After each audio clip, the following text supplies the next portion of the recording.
David, what about you? What's your song of the moment, or a song that's been significant for you in the past? I would say Waterloo Sunset by the Kinks.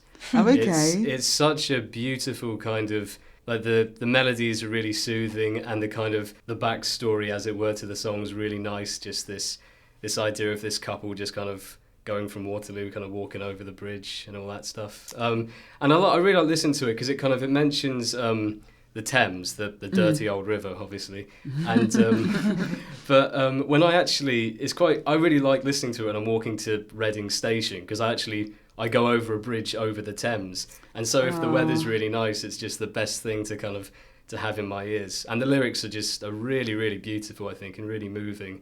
Like, yeah, I'm in paradise and all that kind of stuff. It's just such a so nice... it kind of takes you out of reality and places you somewhere else. Yeah, exactly. It's just, really nice imagery, really nice instrumentation, and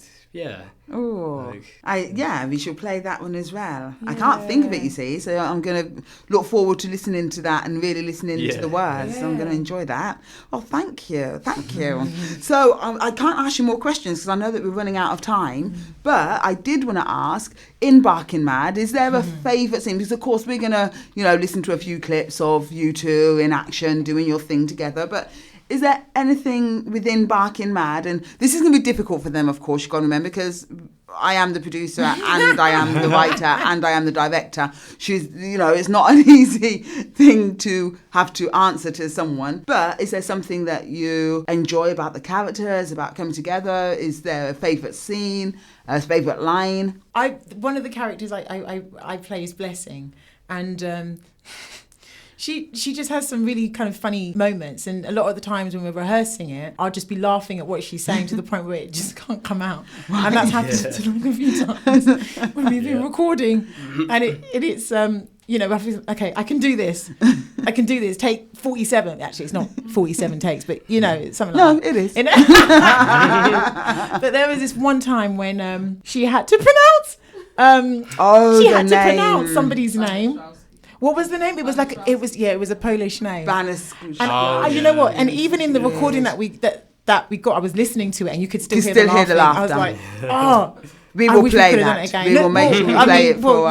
You don't have to. No, because it's funny. And the thing is, it's a funny moment. Because I think of my mum when I'm thinking of those accents, and I'm sure if she listens to it, she'll be like, really, Janet? Is that how I sound? Sorry, Mum. I just got to put that out there now. But for me, I think it's some of the stuff that Blessing says that kind of makes me laugh. Okay, so you have everything you need, Mr. Banazek. Banazuski. Mr. Bananazu. Banazuski. Banoski. Banazuski. Bunawashewski. Brown. Thank you, Mr. Brown. Yeah. Brilliant. In terms of favourite bits, there's plenty. A lot of it is, especially when Benedict's kind of on the scene. There's so many funny bits with him.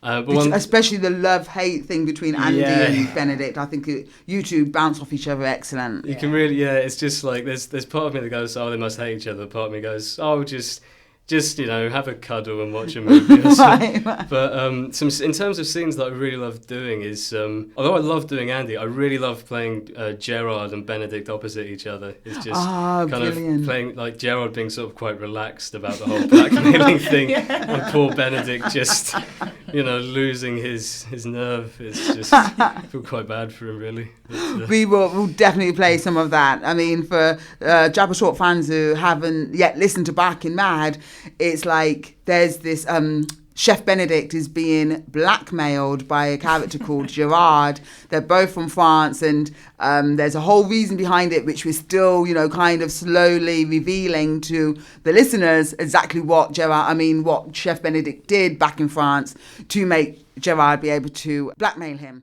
So how much do you want from me this time? 2,000. 2,000? Where do you expect me to get that from? I have no idea, but I know you will. £2,000 in cash in 2 weeks, or there will be a knock at the door. But not from me. Next time it will be from the police. The police who are still looking for you to send you back to France so you can stand trial for what you did. They are here. It is too late. Don't be absurd. It cannot be them. No one knows you are here yet. You were able to find me? That's the magic of when you're listening to Barking Mad, and the gifting that lies within you guys is your ability to change characters. It's like you don't just change accents, you actually change character.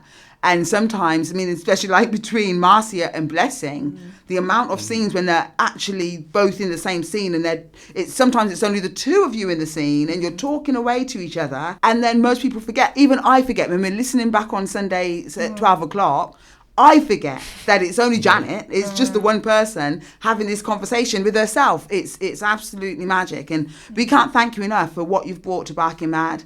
We can't thank you enough for what you've brought to the London stage. You know what I mean? We really do honour you for, your contribution, because entertainment, I think, is one of the key things. If you think about it, through war, through tragedy, through anything, people still need to be not only entertained, because there's something when you bring a true character to life that makes someone just feel alive. And so well done, you're on the right path, and we love you guys. Thank you. I mean, I think the same has to be said with the writing. I mean, because clearly if we weren't enjoying it, then we wouldn't be coming back. But let's have a hug now. But no. but seriously, it is a group effort, and when you're giving those, like the directorial notes and stuff like that, for me it does allow for like an exploration into something that I wouldn't necessarily have considered. So it's always on point, and it's true, and it's honest, which is which is good. But I always enjoy doing this and finding out what's happening to the characters, and I have a blast. I really do have a blast. Me too. This. And it's without wanting to kind of suck up too much, it's really great writing. It is. And all of the characters, I think, have that kind of that internal logic that you can really understand and sympathise with. Because Andy, for example, does says some awful stuff and does some stupid things, but at the same time, you can't help but feeling quite bad for him, as he has his own kind of moral compass, and they all do, really. The only characters that are quite despicable, you could say, is Gerard and the husband. Keith. Yeah, I mean, obviously they're both clearly real wrong-uns, but aside from that, everyone else, again, although they do some and say some harsh things, you can ID with them and like them. They're human. Cool. There is a humanness to them, so it's absolutely. Oh, thank you. I did say earlier, as a complete joke, that I do all the writing. Of course, everybody knows the writing is mainly Marva, my sister Marva Gregorio de Souza, and then I kind of do some odd edits. Oh no, change that word from A to B. And that's it. No, so I do want to make sure that is really, really clear. And Karol Malcolm, of course, is the other producer, and she does all the editing. So I just want to make sure that's clear. And listen to next week's show, because you will be hearing from the producers, which again is me and my two sisters, Marva Gregorio de Souza and Karol Malcolm, and then also our sister, who is the executive producer, but she lives in San Diego, where she's running her law firm, but she will be probably on Skype, I think, joining in as well. So it's going to be a 3-dimensional kind of chat, but it's going to work.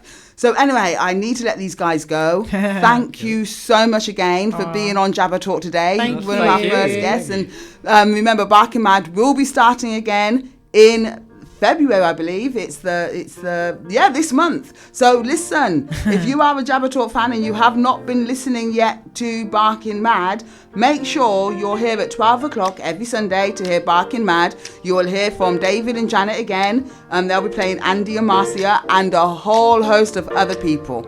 So this is Jackie Malcolm saying goodbye. You've been listening to Jabba Talk here on Colourful Radio. Thank you. Bye. Bye. Bye. Oh, and also, can Andy have some more kissing scenes, please? Certainly. Certainly. All the change.